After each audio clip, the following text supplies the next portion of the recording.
Howdy, y'all. It's Brother Eric, annoying union rep, steward, executive board member. My last term, my last year as executive board. So really want to make this count. And you know, some of y'all know I'm running for president, and that's right. You can't, according to our bylaws, you can't run for two offices at the same time. So by me running for president, there will not be an Eric Basir for executive board member. And that will leave it wide open. Who do you want to replace me? Who do you want to vote for to be the executive board member for the shop, vehicle maintenance, servant of the servicers and the repairers and the motor blowers?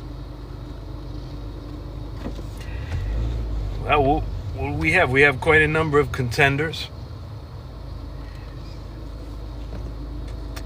But I'm going to tell you something. It doesn't matter who you vote for.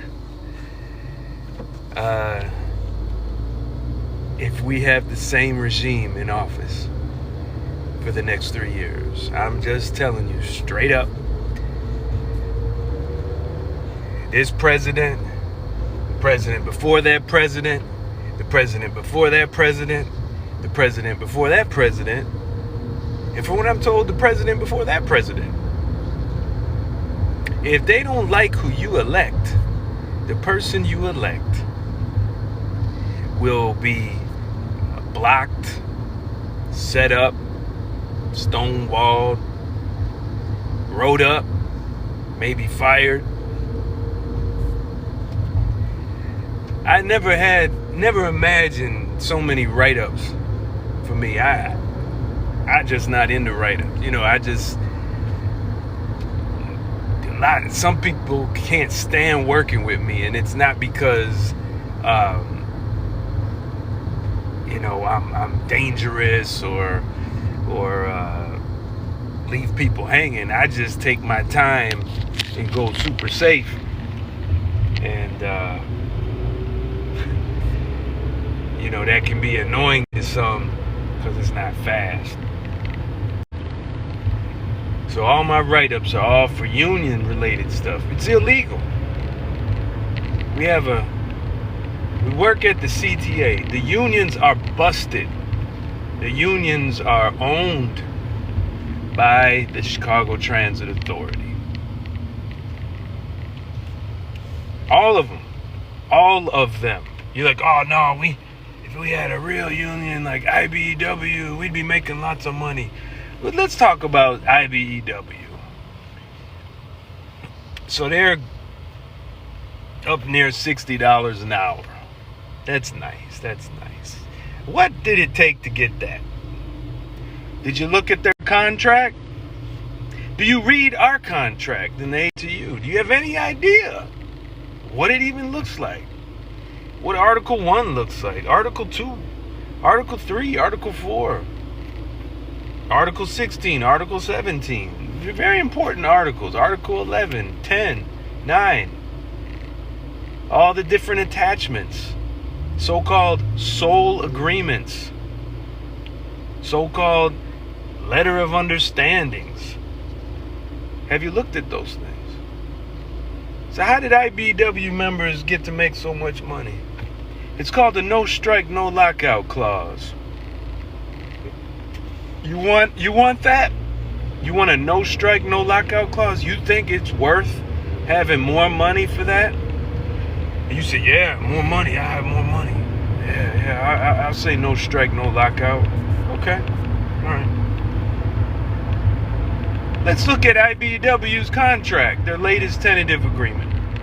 Let's look at the machinists. Let's look at the Teamsters even. Yeah, we got Teamsters at the CTA. Did you know that? Let's look at the plumbers and the carpenters and the painters. The painters union. All of them. They all have a waiver for the paid sick leave ordinance, county law, and state laws. Yeah, they snuck it in there on their members too.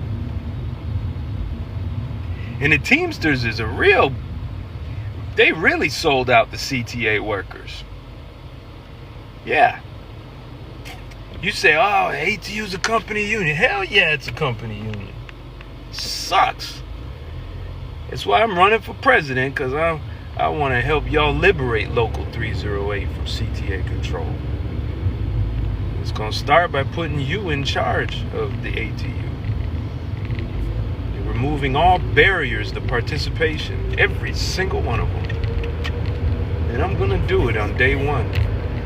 I'm already set up the infrastructure.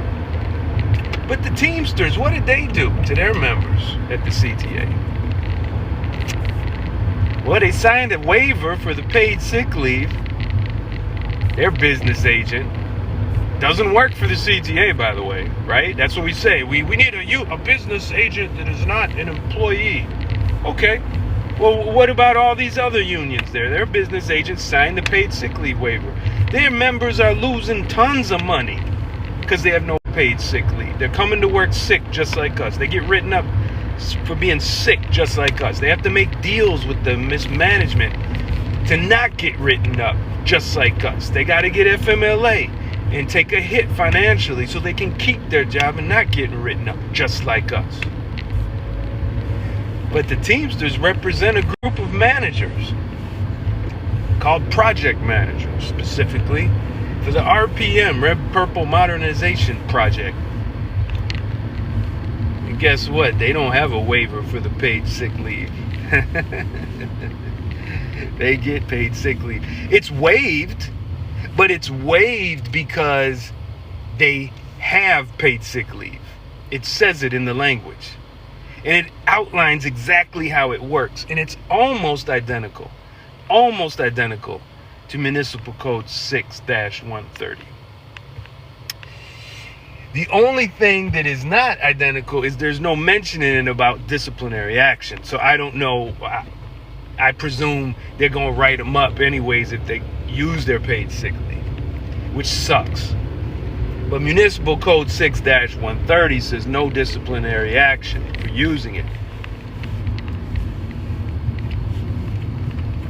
So when you say we need an outside union, well, what? Like the Teamsters that sold out CTA workers? Like IBW that sold out CTA workers? What are you talking about, outside union? It ain't going to get fixed on the outside, brothers and sisters. It's going to get fixed on the inside. That's the only way to do it.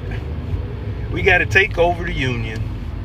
We got to take control of Local 308, and we must liberate it from CTA control. Yes, you're going to have to go to these meetings. You're going to have to vote no on the spending. You got to stop being afraid of these vindictive, petty, insecure union presidents and their loyalists and their peanut gallery of boss-loving bootlicking traitors. You got to stop being afraid of the fake union attorney Charlie Burns. You got to stop being afraid of Keith Hill, the anointed one. The man says he's anointed in the blood of Christ. What kind of nut job is this? And you're a union president. You say you anointed in the blood of Christ. Man, you anointed in the blood of the members, man. All the members you helped the CTA mismanagement, fire and get killed and die young. And that's what all of us are doing. We're dying young at the CTA. All these people retiring. They retire, and then 3 years later, they're dead. They're gone. Dead. Hardly could enjoy their pension. Yeah, Keith Hill is garbage. And we got to take out the trash in Local 241. And I want to help you as a potential Local 308 president. Our meetings will be open to you. and your ATU membership affords you visiting privileges in section 21.12 of the ATU Constitution. So I hope that you will spread the word to the 308 brothers and sisters that they got someone running for office who gives a damn about them, and to give him a chance. That's me. Because a lot of local 241 members, especially bus operators, you have the terminals, 95th, Howard, and you'll see a lot of rail people say, hey, you gotta vote this guy in. Because I'm gonna tell you, a lot of people don't vote in local 308. They just don't vote. You are gonna have to be those people who don't vote. You're gonna have to show up and vote, especially if you like my message. Some people say they can't do it anymore. They always vote for him. Well, that's the problem, is the people are frustrated. They don't vote. And so what does he do? He gets the new people to vote for him, and then who don't even know who he is. And then he's got his loyalists, and he pays off the board members to give them rides and vote for him, you know. But we do what we can, right? Well, that's about it. Almost to work. Peace.